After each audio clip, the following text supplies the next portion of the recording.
What's up, y'all? Welcome to my YouTube channel, Critical Consciousness. This is my first episode actually of this channel, and I've been wanting to do this for a while. And honestly, it's pretty nerve-wracking. I'm sitting here in front of this camera. I feel a lot of pressure to make sure I say things in the right way and that I have this really entertaining delivery. And one of the reasons that I'm launching this is because I like to share information with people that I think is useful and important. If I start putting too much pressure on myself about oh, let me make sure I'm this YouTube guy or something, then it's probably gonna kill the vibe for me a little bit. So I'm gonna do my best to just make these videos, share information, and the people who resonate will resonate, and I'm not gonna let those nerves kind of stop me. So anyways, I appreciate y'all tuning in today. And the topic that I'm gonna be discussing is Nicolás Maduro, the president of Venezuela, who was, of course, captured by the United States and the Trump administration. And I'm specifically gonna be asking the question, is Nicolás Maduro a drug trafficker?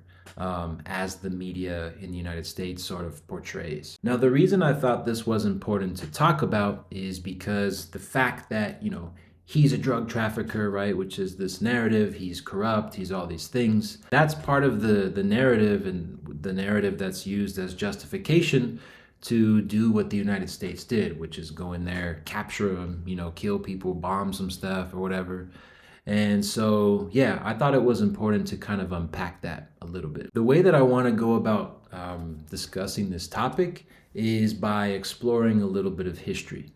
And that is what a lot of this channel will be devoted to, is history. And the history that I want to talk about specifically is some history in Nicaragua, which is the largest country in Central America. And up until 1979, and I'll talk about what happened then in a moment, but up until 1979, Nicaragua was ruled by a family political dynasty for 43 years. And this family is widely considered to be, and the rulers within the family, the presidents, widely considered to be a dictatorial family. So this was a 43-year dictatorship that Nicaraguans were living under.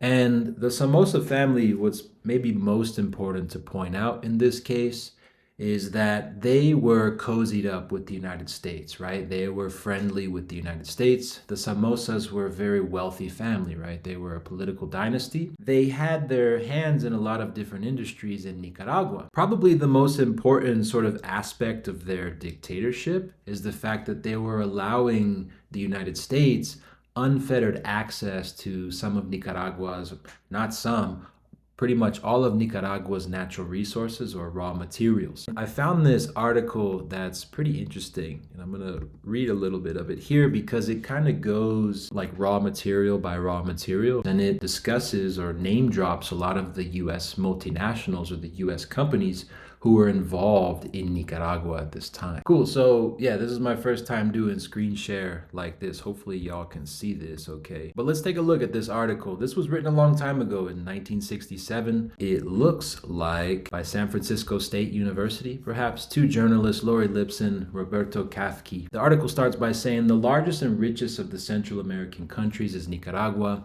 It is fertile land with extensive forests and large pockets of mineral deposits. It has long been a land of enslavement and exploitation. I'm going to come down here to where it starts talking about the specific industries. So here we go. It says mining. In 1938, 6 American companies joined to form the Neptune Gold Mining Company under the Delaware laws to exercise options on certain gold properties in Nicaragua. The division of stock was American Smelting and Refining Co., 45.82%. New York and Honduras, Rosario, 25.2%, Benjamin C. Warnick and Co., et cetera, right? So the point is there were a lot of U.S. companies, U.S. affiliated companies in Nicaragua. Now let's look at timber. Until 1963, when it ceased production, Nicaraguan Longleaf Pine Company, a subsidiary of Robinson Lumber Company of New Orleans, was the largest lumber company in Nicaragua. Let's come down here to oil. As early as 1956, the Waterford Oil Company of Bismarck, North Dakota, announced plans to start exploration for oil in the vicinity of Puerto Cabezas etc., etc. Now, all of that to say, there's a lot of evidence that the United States and many of its multinationals, many US companies, were heavily involved in Nicaragua, specifically exploiting its natural resources. And if I were to ask you, like, yo, how do you think the average Nicaraguan felt about that, right? I think the obvious answer is they didn't like it, right? And many Nicaraguans felt this way, and they were privy to the fact that they were being exploited by the United States.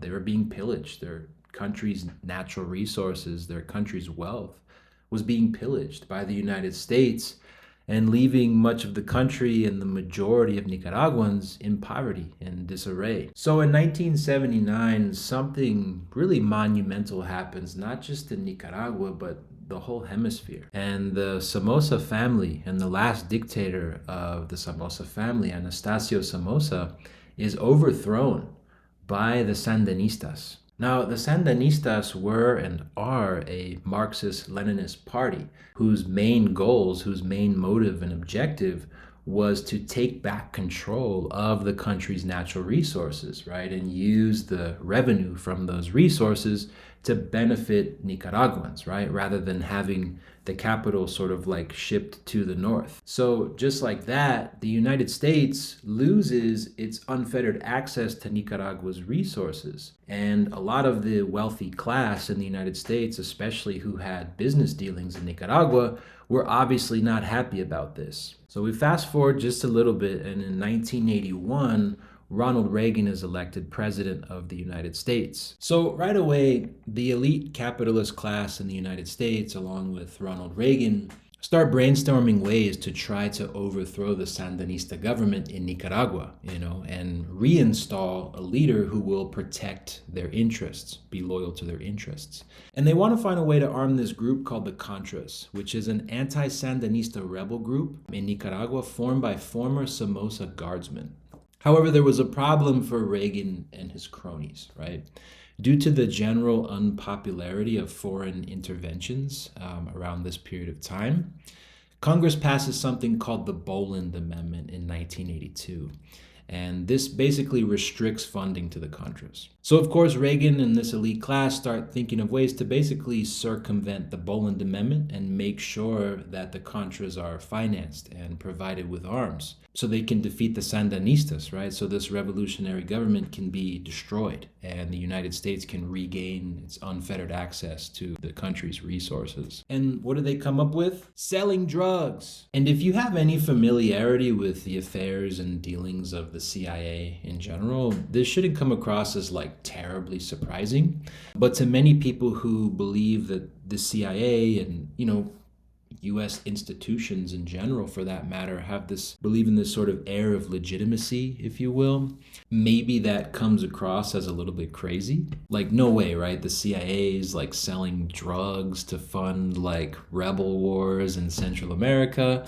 Like, that's crazy, right? So how do we even know this for sure, right? How do we know that people aren't just like making crazy conspiracy theories up? Well, much of it is actually admitted and detailed in, official US government documents, such as the Kerry Committee report from 1989, which was an investigation into drug trafficking, which found substantial evidence of drug smuggling by individuals, suppliers, and pilots connected to the Nicaraguan Contras and uncovering U.S. State Department payments to drug traffickers for Contra aid. And what's really crazy is that the sale of cocaine, right, that was being facilitated by the State Department and the CIA was actually taking place within the United States, right? So while the CIA wasn't literally standing on street corners selling cocaine in the United States, they were facilitating its distribution and sale by providing funds, by providing airfields, and really, more than anything, just sort of like turning a blind eye and acting like they didn't know that it was happening. And not so coincidentally,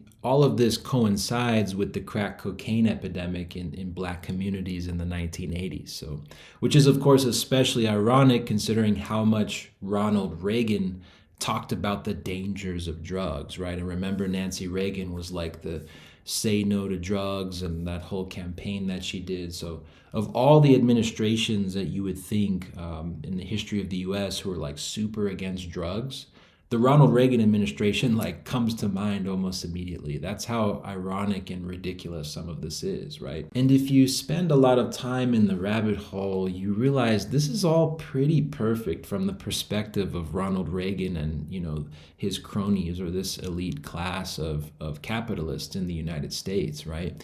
You decimate generations of black families, all the while funding your rebel war to prevent, essentially, let's call it what it is, these brown people in Nicaragua from exercising self-determination and controlling their own resources. And much of this history about the CIA and cocaine trafficking and the Sandinistas, the Contras, has been well reported in popular media, or well touched on in popular media. Kill the Messenger was a movie that used to be on Netflix. It might still be on Netflix, I honestly don't know.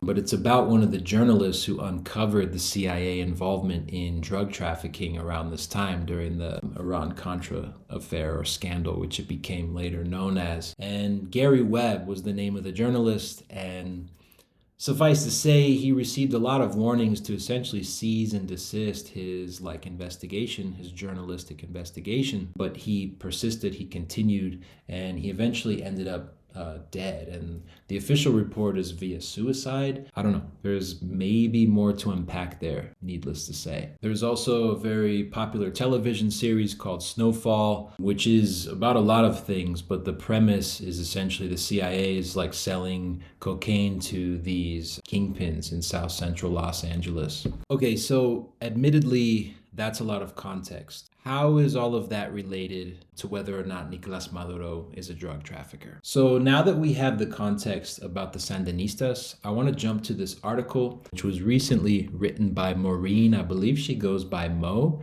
Tikasik, and I apologize if I'm butchering that. But it's a really brilliant article written in the American Prospect called The Narco-Terrorist Elite. And the article's centered on Marco Rubio, but I want to specifically jump to a part of this article that tells us about the Iran-Contra scandal or affairs, which is what I just kind of unpacked with Ronald Reagan trying to find funds for the Contras and selling drugs in the United States and all that stuff. So it says here, I'm going to take it from the top. The labyrinth scandal known as Iran-Contra began to unravel in 1986 when the Nicaraguan Air Force lobbed a missile at a suspicious Fairchild cargo plane. So they're kind of unpacking here how this began to unravel, how people began to figure this out. As the fuselage packed full of grenade launchers, AK-47s, and ammunition, 2 pilots and a radio crewman plunged to the earth, a lone white guy from Wisconsin parachuted down intact and quickly admitted he worked for a CIA project with a guy named Max Gomez. Gomez turned out to be Felix Rodriguez, one of Mario Tabrao's dad, Guillermo's old comrades from the Movimiento de Recuperación Revolucionaria, or MRR, the crew of anti-communist revolutionaries led by physician Manuel Artime that carried out the Bay of Pigs invasion and various subsequent terror attacks and sabotage operations in Cuba for years afterwards. The plane turned out to have belonged to Barry Seal, a special forces pilot turned prolific cocaine trafficker who had just been murdered by cartel hitmen. Following a conviction for smuggling Quaaludes, Seal had let the CIA install hidden cameras on the plane and set out on a covert sting operation to frame Nicaragua's Sandinista government for drug trafficking by capturing images of Pablo Escobar stuffing cocaine into duffel bags in Managua alongside a titular top aide to a Sandinista general, which thereupon became the basis for the Reagan administration's renewed appeal for funds to finance regime change in the Central American country.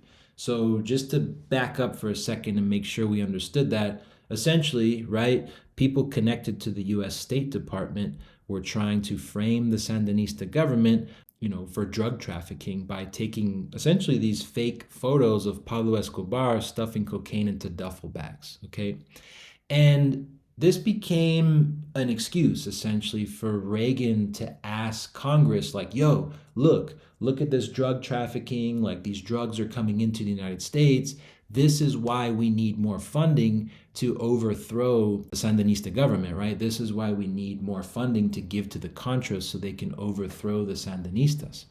And here's what Ronald Reagan said during a televised speech. I know every American parent concerned about the drug problem will be outraged to learn that top Nicaraguan government officials are deeply involved in drug trafficking, President Reagan said in a 1986 televised speech. He concludes, there seems to be no crime to which the Sandinistas will not stoop, right? So obviously saying these are really bad people, right? Telling this to the American public, the Sandinistas are really bad people. They're drug traffickers. These drugs are coming into our country. And for any parent of the American public who may be concerned about drugs and their children doing drugs, this is why you should support us in basically going to war in Nicaragua, right? Sound familiar? The article continues, but the Sandinista official turned out to be a former U.S. Embassy staffer. And Seal seemed to be a longtime CIA asset who appears to have participated at the Bay of Pigs and was even photographed in 1963 with the same Felix Rodriguez, who would later become his agency handler. So again, just to make sure we're clear on that, the CIA, the US State Department, the United States, and the President of the United States are making stuff up, right? Labeling the Sandinistas and their leaders at this time, Daniel Ortega, as these drug traffickers, to use that as justification for U.S. intervention, right? And to allow the United States, let's call it what it is, to regain its unfettered access to Nicaragua's resources. So that brings us to the United States' current campaign in Venezuela, and I'm going to continue reading from this article. That brings us to Rubio's current campaign of state-sponsored terrorism against Venezuela and fishermen emanating from there, because remember, the United States was just like blowing up innocent fishermen in the Caribbean, arguing that they were cocaine traffickers or trafficking drugs, right? On the pretense that Nicolás Maduro runs something called the Cartel of the Suns, which has flooded the United States with cheap cocaine, right? So again, framing Nicolás Maduro as the leader of this cartel, accusing him and the Venezuelan government by extension as trafficking cocaine into the United States and therefore posing a health and safety and security risk to the people of the United States. Here's what's really interesting. Last week, Berkeley professor emeritus Peter Dale Scott wrote a letter to the New York Times disputing the newspaper's characterization of a, quote, remarkable dissonance between Trump's simultaneous massacres of subsistence traffickers and pardoning of a convicted trafficker of more than 400 tons of cocaine. Actually, he pointed out, the contradiction was markedly unremarkable. Quote, the ill-conceived and deliberately misnamed war on drugs has been a cover for contradictory CIA involvement with drug traffickers for decades. This is especially true in Venezuela, Scott noted. Customs Service investigators probing a 998-pound cocaine seizure in the country in 1990 discovered the agency had been operating a joint venture with top military generals to traffic cocaine as a purported means of, quote, infiltrating Colombian cartels. The venture had been nicknamed Cartel de los Soles, right? So this joint CIA venture is the same cartel that they accused Nicolás Maduro of running, right? So there's just a lot of like nonsense and BS here, right? And what's really crazy is during the whole investigation into Maduro and during trial proceedings currently in New York, as of like last week, the New York Times dropped this banger, right? Justice Department drops claim that Venezuela's Cartel de los Soles is an actual group. So now they're saying that this group doesn't even exist, right? This same cartel that they accuse Maduro of being the head of, right, and smuggling or trafficking cocaine into the United States. Now they're saying it doesn't even exist, right? And again, this is the same cartel that was essentially created by the CIA, right, just named in English as a front for stopping cartels in Colombia. Now, if you were hoping for a definitive answer at the beginning of this video to the question of whether or not Nicolás Maduro is a drug trafficker, it doesn't really get any more definitive than the United States or the Justice Department essentially dropping the claim altogether that this cartel that the CIA said Maduro was the head of actually doesn't exist at all, right? And I also think it doesn't really get much more definitive than through the study of history, where we see that this is all part of the US State Department and the CIA's playbook, right? This is something that has been done many times, right? And it's literally like play by play. The same thing that happened with the Sandinistas, which is why I chose to tell that story. And these claims and narratives are extremely dangerous, right? Because they're used to manipulate the public, the people in the United States and people around the world, and to convince people that, like, yes, this is like good, that the United States is going in and capturing this leader, right? Because this is a very bad person who's like a drug smuggler or drug trafficker, right? And they're hurting our country and they're hurting the people of their own country, and that's why they should be removed. And it's especially dangerous because when countries around the world attempt to have some sort of self-determination and sovereignty outside of like the colonially imposed order, they're sabotaged, right? There's all sorts of plays that the State Department goes to try to intervene, to try to remove these leaders that represent a threat and an obstacle to their access to, a given country's natural resources. And so my hope is, after this video, when you hear a claim like that, not just about Maduro, but as it relates to any sort of socialist leader around the world, or any leader who doesn't want to follow sort of like the rules that the United States wants them to follow, you at least take a second to think, wait a minute, right? Like, the United States has a long history of just kind of making stuff up about people it doesn't like, right? And people who represent a threat to their power. And so, yeah, that's pretty much all I have to say, y'all. I really appreciate you tuning in, and I'll be back pretty soon with another episode of Critical Consciousness. If you like this video, the whole thing, you can like, subscribe. I'll definitely be trying to pump out more content. And yeah, I appreciate you. Have a good one.